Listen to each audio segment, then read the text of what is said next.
Po në këtë rast kur thoni që vendimi është marrë, nga ana e gjykatës nuk ka një shprehje ose një vendim të caktuar. Po, më fal, ti e kërkon zyrtarisht këtë, jo zotëri, por nuk thënë të tëra këtu në ekran me mua e me tyja. Diplomacia e fshet ka punën e saj. Protokollin e Londrës të Berlinit të 1915-ës e morë vesh pas disa vjetësh që Shqipëria ishte ndarë në gjysmë dhe që e denoncoi ai, si thonë këta, Lenini, se disa e shëptet. Jo, zotëri, nuk të thuhet. E ka marrë, po ju themur, Shqip. Por e ka marrë me qa do të ambrosh. A i të ka marrë, a i thot, në Korçë Gjirokastër, Përmet, Këlqyr, Saran, deri Vlorë, shtimja, thot. Dhe s'ka dalë në pyetje. Po është retorikë nacionaliste greke me sa duket. Urdhë? Është retorikë nacionaliste greke me sa duket. Nuk ka diçka konkrete. Jo, nuk është retorikë nacionaliste, por është objektiv grek, i shtetit grek, sot e 200 vjet që të marrë ato zona që kërkon. Është objektivi tyre. Nuk është retorikë. Nuk e bëjnë për lagojnë. Jo. Se i kanë praktikisht aty ata komandojnë. Në Gjirokastër për shembull komandon 100% greku. Në Tepelen po ashtu, nuk bëm dot një memorial për të vrarët që sakatruan andartët grek dhe shteti grek në 1914, se nuk i lë ambasada. Ajo konsulata greke që është atje. Qa pavarësie kujtoni se keni ju? Qa shtet kujtoni se qeveristi? Atje mërtem, na ka shqitur politika shqiptare, pik. Në këtë rast, për çfarë interesi konkret bën Edi Rama i veprim të tillë? Që është i legalizoj që është firmën, atje ku do i vën ata letra për para tavolin, do i thonë firmos këtë, dhe nëse pasesë, kudo që të shkoj, në çdo institucion ndërkombëtar që të shkoj Shqipëria, i thonë urdhëro zotëri ke firmosur. Po na çaj kokë shumë. Për këtë vetë ai atje. Dhe ai do mbaroj këto detyra që i kanë vënë, që i ka vënë ai Çifuti që ka aty në zyrë, që ka marrë një vilë, nuk e di sa 300 metra katrore, nuk e di sa e ka marrë këte nga Farka, se nga ka marrë një vilë aty që banon zotëri e tia, dhe është ai që i bën të tëra këto. E tjera mas është një të vese një qiraki e tia. Në këtë rast, në këto interesa që këmbehen, a është Greqia vendi që mban në pushtet Edi Ramën dhe nga ana tjetër Edi Rama shet interesat kombëtare për ndonjur sa më shumë qeveri? Ju thatë interesat që këmbehen, asë gjithë këmbehet. Thjesht plotësojnë kërkesat greke. Nuk këmbet gjë, ne jemi në çdo kohë jemi të humbur me këtë kryeminist dhe me këtë klasë politike. Po Shqipëria çfarë fiton këtu në këtë rast? Tanë që gjë mos, Shqipëria është protektorati i Greqisë, Shqipëria është koloni greke. Realisht në praktik e përditshme është koloni greke dhe sërbe. Nuk qeveris njeri në Shqipëri, populli shqiptar do i thuhet tani na doli ky charlatani, ky policiera që quhet kryeministët dhe thot do nxjerrim thot do vëm në jetë atë turizmin malor, paketën e maleve. Unë ditë për ditë bëjsire, po s'ka vesh të më dëgjojnë. Bëjsire që të ngrimi ta përmbysim këtë klik tradhtare, antikombëtare, antinjerëzore që po na shet dhe po na shkatërron. Ndërkohë, i bëjsire kësaj diasporës, atyre trimave në diasporë që thonë na digjet barku për Shqipërinë, ne duam vendin tonë ndaj këtyre atyre që janë që të gjithë tradhtar, sepse ne po u themi, po u bëjmë të qartë, sot Shqipëria është e tradhtuar, sot Shqipëria është e pushtuar nga greku dhe nga serbi, hajdeni të dalim zot. Nuk vijnë, kur mos u kthefshin më në Shqipëri.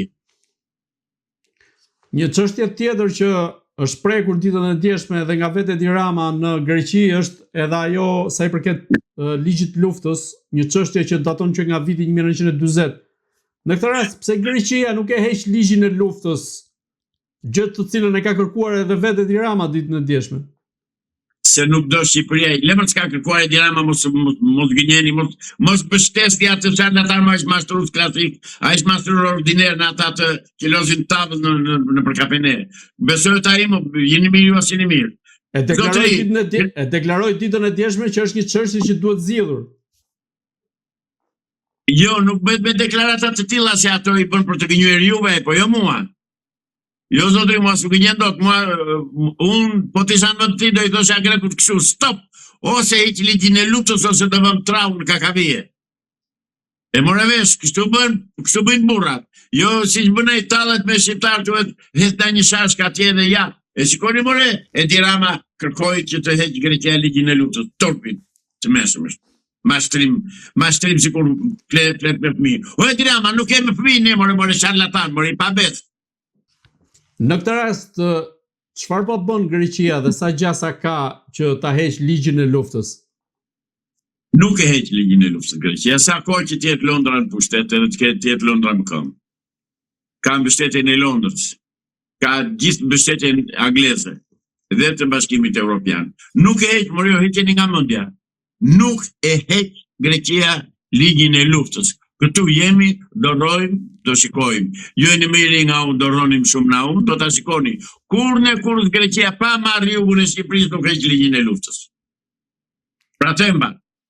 Po në këtë rast vetë Edi Rama, çfarë është duke bërë në mënyrë që Greqia të ndërmarrë një akt të tillë, pra për të hequr ligjin e luftës, sepse ky ka ndërmarrë iniciativa të tilla për të zgjidhur çështje globale dhe nuk zgjidh një çështje të tillë? Po bën atë që e mbështet Greqinë me të tëra mjetet dhe mënyrat për të mbajtur ligjin e luftës në fuqi dhe për të pretenduar jugun e Shqipërisë. Këtë po bën Edi Rama. Kujt i shërben në këtë rast? Interesave greke dhe Cifute dhe antikombëtarëve shqiptarë, kundërkombëve shqiptarë, ka mbështetjen absolute të diasporës Edi Rama në këtë tradhti që po bën. Ta djojnë ata që janë diasporë, po ka një burr nga ata që e mban vetëm për patriot, të vit debatoj me mua. Të vërtetoj unë si them unë, por si thon ata. Ata e kanë tradhtuar Shqipërinë, tani e kanë tradhtuar, jo kur thoshte Enveri. Se kur thoshte Enveri ikin nga halli. Po tani që kanë ikur kanë dhënë rehat atje, edhe nuk pyesin se ka njeri këtu apo s'ka, se kanë prindër apo s'ka, tani e kanë tradhtuar sisën e mëmave. Nga ana tjetër, Shqipëria, por edhe Greqia vetë, çfarë është duke bërë në raport me integrimin e mëtejshëm, por edhe përmbushjen e drejtave të shqiptarëve që jetojnë dhe punojnë në Greqi, sa i përket aspektit pensioneve apo edhe çështje të tjera? Nuk interesohet njeri të gjithë problemet e sklevrëve shqiptarë që punojnë në Greqi, zotëri. Nuk interesohet njeri, nuk ka njeri interes të merret me atë punë. Ata do mbeten sklevër dhe përsëri po e them do mbeten sklevër në Greqi. Pavarësisht se janë integruar në kaq vite që jetojnë dhe punojnë atje. E ka gabim, nuk janë integruar. Janë integruar vetëm ata që janë quajtur, kanë trajtuar dokumentat edhe prindërit e tyre dhe quajnë veten grek, minoritar grek, domethënë në Shqipëri, dhe që kanë marrë dokumenta greke dhe kanë çuar djemtë e tyre, janë 900 djemë shqiptarë që kanë vajtur në ushtrinë greke. Të cilët në rastin më të parë që do ketë luftë Turqia me Greqinë do vënë në lumin Ebro atë në kufi dhe aty do lënë kockat. Pra atë i duan shqiptarë, pra atë u japin letra. Dhe u kanë vënë kusht. Dërgo djalin ushtar që të t'japim letrat. Zotëri, Greqinë e kemi pasur, e kemi dhe do ta kemi hasëm të përjetshëm, armik të përjetshëm. Në këtë rast, ju si shikoni qoftë lëvizjet greke, por edhe ato shqiptare për të arritur në një pikë takim për të zgjidhur çështjen e ligjit luftës, por edhe ato të detit? Zero.